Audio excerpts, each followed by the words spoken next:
Hello everyone. आज हमारा topic है उच्च न्यायालय, हाई कोर्ट।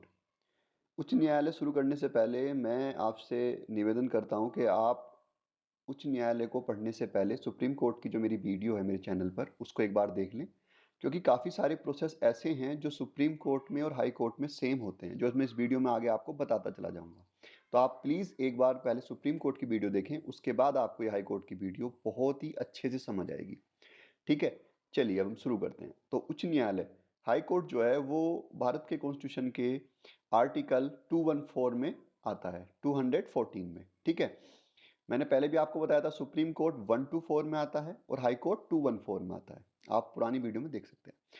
ठीक है, तो भारत में जो उच्च न्यायालय संस्था का सर्वप्रथम गठन हुआ था वो 1862 में हुआ था, जब कलकत्ता, बम्बई, मद्रास उच्च न्यायालयों की स्थापना हुई थी। ठीक है, इसके बाद अगर हम अभी बात करते हैं तो हमारे देश में अभी 25 उच्च न्यायालय हैं। टोटल 25 उच्च न्यायालय हैं, जिसमें जो लेटेस्ट हैं वो आंध्र प्रदेश का अमरावती न्यायालय है। और साथ ही दो ऐसे संघ राज्य क्षेत्र हैं जिनके अपने खुद के उच्च न्यायालय हैं, दिल्ली और J&K। ये मैं आगे इस लिस्ट को आपको दिखाऊंगा इसकी। चलिए अब चलते हैं उच्च न्यायालय का संगठन। तो देखिए, उच्च न्यायालय में जिस तरीके से सुप्रीम कोर्ट में क्या होता था, आपने वीडियो प्लीज़ आप मैं रिकमेंड करता हूँ एक बार देख लीजिए उस वीडियो को। उसमें सुप्रीम कोर्ट में टोटल 31 न्यायाधीश होते थे, जिनमें से एक मुख्य न्यायाधीश और 30 अन्य न्यायाधीश होते थे। लेकिन उच्च न्यायालय में ऐसा नहीं है। उच्च न्यायालय में राष्ट्रपति समय समय पर इनकी नियुक्तियां करते हैं, और राष्ट्रपति जिस हिसाब से जनसंख्या होती है स्टेट की, उस हिसाब से इन डिस्ट्रिक्ट जो सॉरी इन जो हाई कोर्ट जजेस हैं उनकी नियुक्तियां करते हैं। तो इस तरीके से हाई कोर्ट में जो न्यायाधीश होते हैं उनकी संख्या निश्चित नहीं है। ठीक है, जिस तरीके से सुप्रीम कोर्ट में होती है। अब इनकी नियुक्ति देखते हैं। तो नियुक्ति में क्या है, इनकी नियुक्ति राष्ट्रपति द्वारा की जाती है, लेकिन राष्ट्रपति इनकी नियुक्ति से पहले भारत के मुख्य न्यायाधीश CJI, chief justice of India, और साथ ही संबंधित राज्य के राज्यपाल से परामर्श करते हैं। उसके बाद ही हाई कोर्ट के न्यायाधीश की नियुक्ति की जाती है।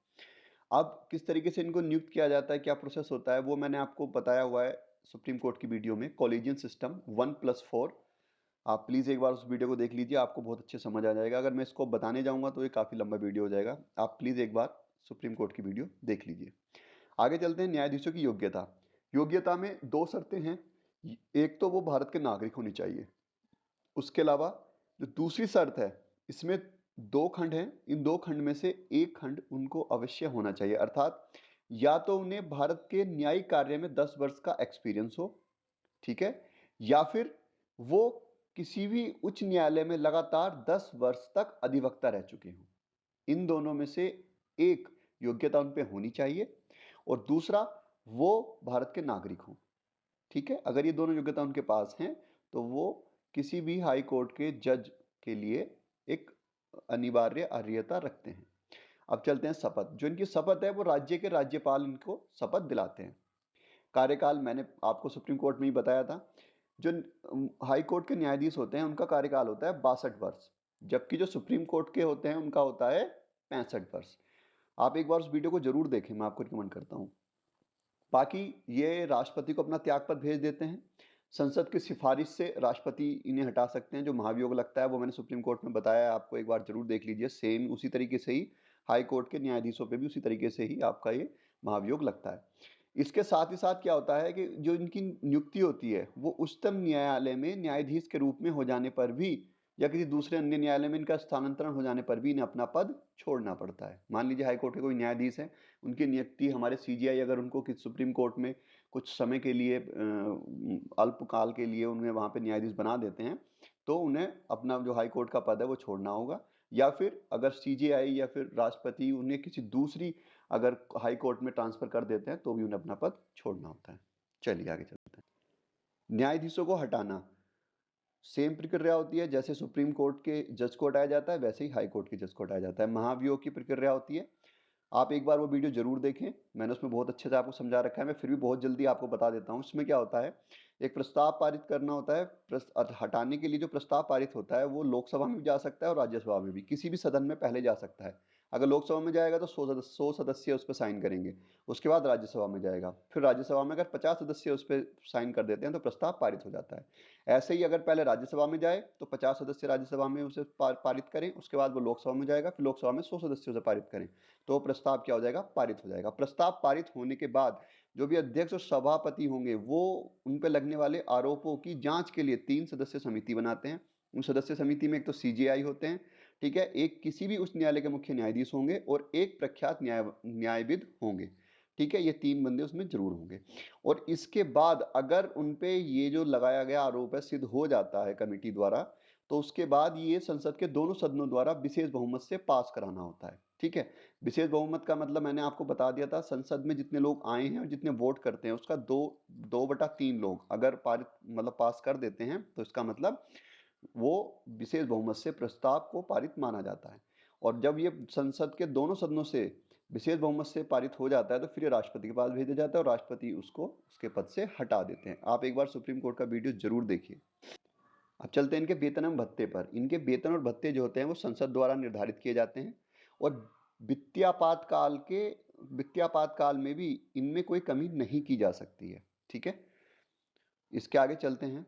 अब चलते हैं कार्यकारी मुख्य न्यायाधीश। इसके अकॉर्डिंग राष्ट्रपति अगर चाहें तो उच्च न्यायालय के किसी भी न्यायाधीश को उस उच्च न्यायालय का कार्यकारी मुख्य न्यायाधीश नियुक्त कर सकते हैं। लेकिन ये कब कर पाएंगे राष्ट्रपति, उसके लिए कुछ शर्तें होती हैं, आइए उन्हें देखते हैं। इसके लिए पहली कंडीशन है कि जो उच्च न्यायालय है उसका मुख्य न्यायाधीश का पद रिक्त हो। दूसरी कंडीशन है ऐसा हो कि जो मुख्य न्यायाधीश हैं वो अस्थायी रूप से अनुपस्थित हो, या फिर जो मुख्य न्यायाधीश हैं उस हाईकोर्ट के वो कार्य निर्वहन में अक्षम हो। उसमें जो राष्ट्रपति हैं वो कार्यकारी न्यायाधीश नियुक्त कर सकते हैं, अर्थात किसी भी न्यायाधीश को उस हाईकोर्ट के उसी हाईकोर्ट का मुख्य न्यायाधीश बना सकते हैं। इसके अलावा एक होता है आपका अतिरिक्त और कार्यकारी न्यायाधीश। इसमें भी राष्ट्रपति को शक्ति दी गई है। वो निम्नलिखित जो अभी दो मैं आपको बताऊंगा कंडीशंस हैं, उन 2 कंडीशन में उच्च न्यायालय के अतिरिक्त न्यायाधीश के रूप में किसी भी योग्य व्यक्ति को अस्थायी रूप से नियुक्त कर सकते हैं। लेकिन ध्यान रहे वो जो योग्य व्यक्ति को अस्थायी रूप से नियुक्त किया जाएगा उसकी अवधि जो होगी वो मैक्सिमम 2 वर्ष होगी। 2 वर्ष से ज़्यादा के लिए उसको नियुक्त नहीं किया जा सकता। अब वो कौन कौन सी कंडीशन जिसमें राष्ट्रपति ऐसा करेंगे, या तो अस्थायी रूप से कामकाज बढ़ जाए, मतलब मान लो कुछ समय के लिए बहुत ज़्यादा केसेस आ जाएं, ठीक है, उस कंडीशन में कर सकते हैं, या फिर उच्च न्यायालय में बहुत ज़्यादा काम पेंडिंग हो जाए तो उस कंडीशन में राष्ट्रपति ऐसा कर सकते हैं। लेकिन इस चीज़ का जरूर ध्यान रखें कि मैक्सिमम 2 वर्ष ही उस अस्थायी व्यक्ति की क्या होगी, अवधि होगी। 2 वर्ष से ज़्यादा उसकी अवधि नहीं हो सकती। अब सेवानिवृत्त न्यायाधीश, ये हम सब पढ़ चुके हैं सुप्रीम कोर्ट में, आप प्लीज़ एक बार उस वीडियो को जरूर देखिए। इसमें सुप्रीम कोर्ट की तरह उच्च न्यायालय के मुख्य न्यायाधीश अगर चाहें तो किसी भी सेवानिवृत्त न्यायाधीश को अस्थायी अवधि के लिए बतौर कार्यकारी न्यायाधीश काम करने के लिए कह सकते हैं, और इसके लिए उन्हें राष्ट्रपति की पूर्व सहमति लेनी जरूरी होगी। अब चलते हैं जो न्यायाधीश होते हैं और जो स्टाफ होते हैं उनके वेतन, उनके भत्ते, उच्च न्यायालय का प्रशासनिक खर्चा, वो सब राज्य की संचित निधि पर भारित होता है। पर यहाँ पर एक बात जरूर ध्यान रखनी है आपने, जो न्यायाधीश होते हैं हाई कोर्ट के, उनकी जो पेंशन होती है वो उस राज्य की संचित निधि पर भारित नहीं होती है, बल्कि वो भारत की संचित निधि से दी जाती है। जैसा आप देख रहे हैं यहाँ पे, ये बहुत ही इंपॉर्टेंट पॉइंट है, ध्यान रखें कि जो उच्च न्यायालय के न्यायाधीश की पेंशन होती है वो भारत की संचित निधि से दी जाती है, ना कि राज्य की संचित निधि से, ठीक है। अब देखते हैं उच्च न्यायालय का न्याय क्षेत्र एवं शक्तियां। जिस तरीके से सुप्रीम कोर्ट में थी उसी तरीके से हाई कोर्ट में भी होती हैं। ये सब आप देख पा रहे हैं। प्रारंभिक क्षेत्राधिकार, सुप्रीम कोर्ट में मूल क्षेत्राधिकार होता है, आप एक बार उस वीडियो को जरूर देखें। उसके बाद न्यायाधिक क्षेत्राधिकार सेम सुप्रीम कोर्ट की तरह होता है। अपीलीय क्षेत्राधिकार सेम सुप्रीम कोर्ट की तरह होता है। पर्यवेक्षीय क्षेत्राधिकार होता है। अधीनस्थ न्यायालयों पर नियंत्रण होता है। अभिलेख का न्यायालय होता है सेम सुप्रीम कोर्ट की तरह। फिर न्यायिक समीक्षा की शक्ति होती है सेम सुप्रीम कोर्ट की तरह। तो आप सुप्रीम कोर्ट की वीडियो जरूर देखें। प्रारंभिक क्षेत्राधिकार में उच्च न्यायालय को विवादों की प्रथम दृष्टा सुनवाई करने का सीधा अधिकार होता है, उसके लिए अपील की जरूरत नहीं होती। अब इनमें कौन कौन से मामले होते हैं, इसमें होते हैं जैसे नंबर 1 आप देख पा रहे होंगे, आधिकारिकता का मामला, वसीयत, विवाह, तलाक, कंपनी कानून एवं न्यायालय की अवमानना। इसमें जो हाई कोर्ट होता है उसे सीधे ही इस पे इन विवादों पे सुनवाई का अधिकार होता है। दूसरा, संसद सदस्यों या राज्य विधानमंडल सदस्यों के निर्वाचन संबंधी विवाद हो, उस पर भी सुप्रीम कोर्ट को सीधा इन विवादों पर सुनने का पूरा अधिकार होता है। तीसरा, राजस्व मामले हो, अधिनियम और आदेश के संबंध में। चौथा, नागरिकों के मूल अधिकारों का प्रवर्तन हो। और पांचवा, संविधान की व्याख्या के संबंध में जो हाई कोर्ट के नीचे के न्यायालय हैं उनसे जो मामले होते हैं उन्हें अपने यहाँ वो स्थानांतरित करा सकते हैं। ये प्रारंभिक क्षेत्राधिकार होता है उच्च न्यायालय का। ठीक है। नंबर 2 होता है रिट क्षेत्राधिकार। आर्टिकल 226 के अंतर्गत ही आता है। हाई कोर्ट का जो रिट क्षेत्राधिकार होता है वो आर्टिकल 226 के अंतर्गत आता है, जबकि सुप्रीम कोर्ट का जो रिट क्षेत्राधिकार होता है वो आर्टिकल 32 के अंदर आता है। तो सेम जो आपके सुप्रीम कोर्ट को रिट जारी करने की शक्तियां हैं, सेम आपके हाई कोर्ट को भी होती हैं। ठीक है, आप एक बार सुप्रीम कोर्ट की वीडियो जरूर देखें। मैंने जो ये 5 रिट क्षेत्राधिकार होते हैं सुप्रीम कोर्ट के, वो मैंने उस वीडियो में बताए हुए हैं, और सेम ही हाई कोर्ट के लिए भी वही 5 आपके रिट क्षेत्राधिकार होते हैं, जैसे बंदी प्रत्यक्षीकरण, परमादेश, उत्प्रेषण, प्रतिषेध और अधिकार परीक्षा। आप उसे जरूर देखें। ध्यान रखें, हाई कोर्ट जब इन रिट को जारी करता है तो वो आर्टिकल 226 में आता है, और जब सुप्रीम कोर्ट इन रिट को जारी करता है तो वो आर्टिकल 32 में आता है। ठीक है। अब तीसरा जो क्षेत्राधिकार होता है वो होता है अपीलीय क्षेत्राधिकार। अपीलीय क्षेत्राधिकार के अंतर्गत क्या है, राज्य क्षेत्र के तहत आने वाले जो अधीनस्थ न्यायालय होते हैं उनके आदेशों के विरुद्ध अपील की सुनवाई होती है हाई कोर्ट में। ये मैं सुप्रीम कोर्ट में भी आपको बता चुका हूँ, आप वो वीडियो जरूर देखें। उसमें मैंने बताया हुआ है किस तरीके से दीवानी मामले हो गए, ठीक है, किस तरीके से आपराधिक जो फौजदारी मामले हो गए वो हो गए, तो मैंने उसमें बता रखा है, वो वीडियो आप जरूर देखें। चौथा जो होता है वो होता है आपका पर्यवेक्षीय क्षेत्राधिकार। इसके अंतर्गत क्या होता है, इसके अंतर्गत जो हमारा हाई कोर्ट होता है उसे उसके क्षेत्राधिकार के क्षेत्र के सभी न्यायालय और सहायक न्यायालयों के क्रियाकलापों पर नजर रखने का पूरा अधिकार होता है, जिसमें सैन्य न्यायालय नहीं आते हैं। नज़र रखने से मतलब ये है कि वो वहाँ पर नज़र रख सकते हैं किसी भी केस के ऊपर। उन्हें लगता है कि हाँ, इसकी सुनवाई ये नहीं, इसको नहीं करनी चाहिए, तो वो उस मामले को अपने पास मंगवा सकते हैं। दूसरा, वो उन अपने अधीनस्थ न्यायालय के लिए सामान्य नियम जारी कर सकते हैं। ठीक है।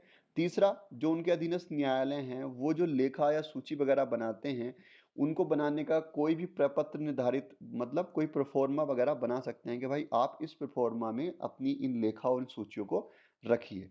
ठीक है, ये पर्यवेक्षी क्षेत्राधिकार के अंतर्गत आता है। इसके अलावा हाई कोर्ट के पास एक और आपका नियंत्रण होता है अधीनस्थ न्यायालयों पर। इसके अंतर्गत वो क्या करते हैं, इसके अंतर्गत जिला न्यायाधीशों की नियुक्ति, तैनाती, पदोन्नति, ठीक है, और व्यक्ति की राज्य न्यायिक सेवा में नियुक्ति, इन सब में राज्यपाल इससे परामर्श लेते हैं। कहने का मतलब अधीनस्थ न्यायालयों पर पूरा नियंत्रण हाई कोर्ट का रखा गया है। अगर किसी भी न्यायाधीश की नियुक्ति होती है, ठीक है, पदोन्नति होती है, ठीक है, या वो न्यायिक सेवा में जाता है, तो उस सब के लिए राज्यपाल हाई कोर्ट के जो जज होते हैं उनसे जरूर परामर्श लेते हैं। दूसरा, राज्य की न्यायिक सेवा की तैनाती, स्थानांतरण, सदस्यों के अनुशासन, अवकाश स्वीकृति, पदोन्नति, इन मामलों को भी हमारा हाई कोर्ट देखता है।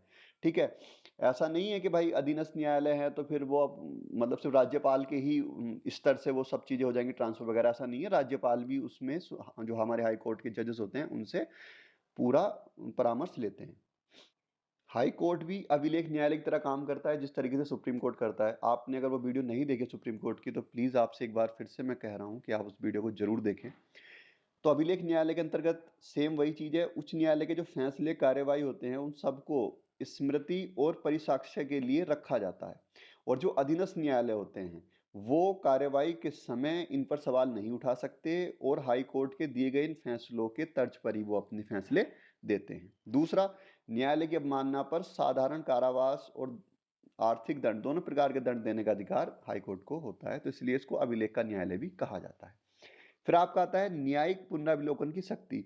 ये बहुत जरूरी है, सेम सुप्रीम कोर्ट में भी होती है, मैंने बताया हुआ है वहां पे, हाई कोर्ट में भी होती है। इसके अंतर्गत राज्य विधानमंडल और केंद्र सरकार दोनों के अधिनियम और कार्यकारी आदेशों की संवैधानिकता के परीक्षण के लिए उच्च न्यायालय को न्यायिक पुनरावलोकन की शक्ति प्राप्त है।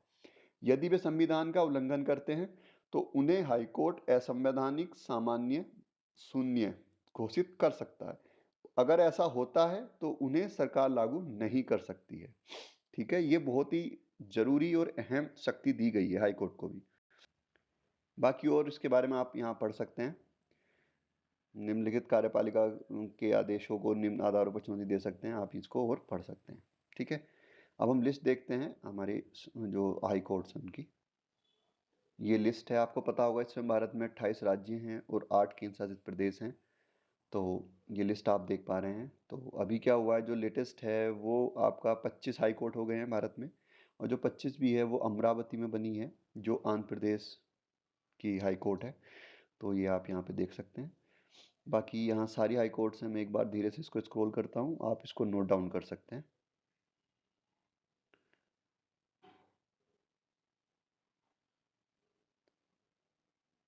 ठीक है। आई होप आपको ये वीडियो बहुत हेल्पफुल लगा होगा। इस वीडियो को अच्छे से समझने के लिए आप पहले सुप्रीम कोर्ट की वीडियो देखिए, उसके बाद आप इस वीडियो को देखिए, आपको बहुत अच्छे से समझ आएगी। कोई भी आपका सुझाव हो या कोई भी आपको प्रॉब्लम है कुछ भी, तो आप इसमें बता सकते हैं इस टॉपिक से रिलेटेड। मैं कोशिश करूँगा उसका जवाब देने के लिए, और थैंक यू वेरी मच।